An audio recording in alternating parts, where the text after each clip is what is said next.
Okay guys, and here it is slowly, okay.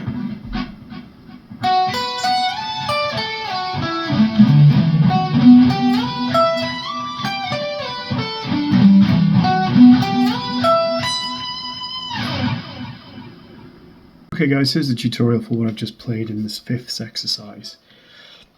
So we're going to start off, we're really just taking a couple of shapes and moving them around the fretboard.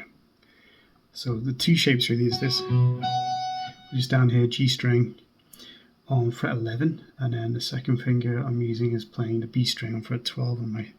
You could use your third finger. For me, find that more comfortable using my little finger on the high E in fret 14. So there's your first little shape. These are all movable shapes, so you can move around the fretboard and put them into your own chord progressions. Once you learn this, just play around with it. You'll be surprised what you come with. So we start here. And I'm going to use my little finger to slide up, tone and a half, and basically play the same shape, but I'm descending now. So our first little section goes like this. That slide is very important. And we're sliding back to G on the fret 11. So far. I use my little finger to grab D on 14, second finger A on 12, third finger low E on 10. Okay, so we've now done the two main shapes that we need for this entire exercise. So we've got this. Okay, so that little first section goes like this, slowly.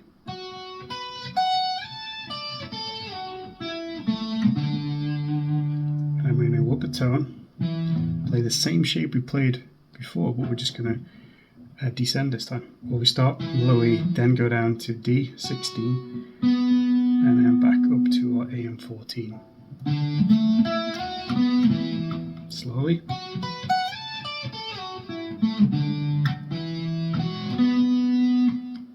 G on 12,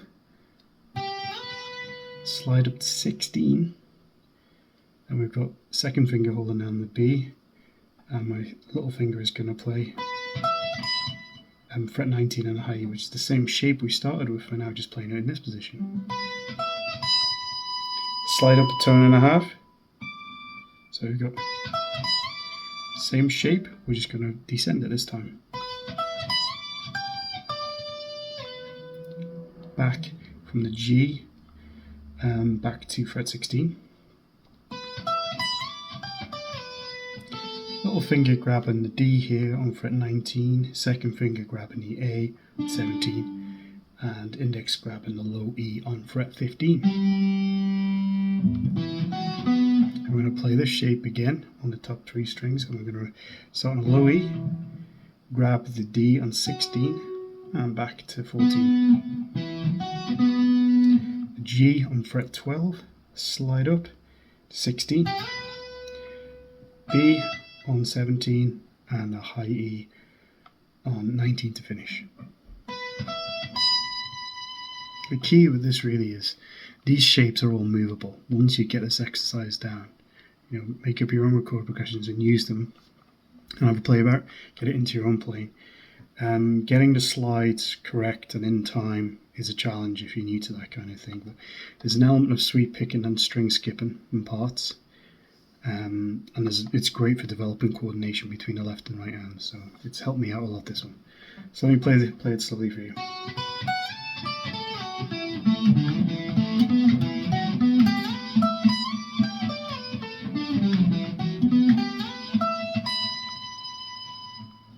Okay, and I'll see you in the next tutorial.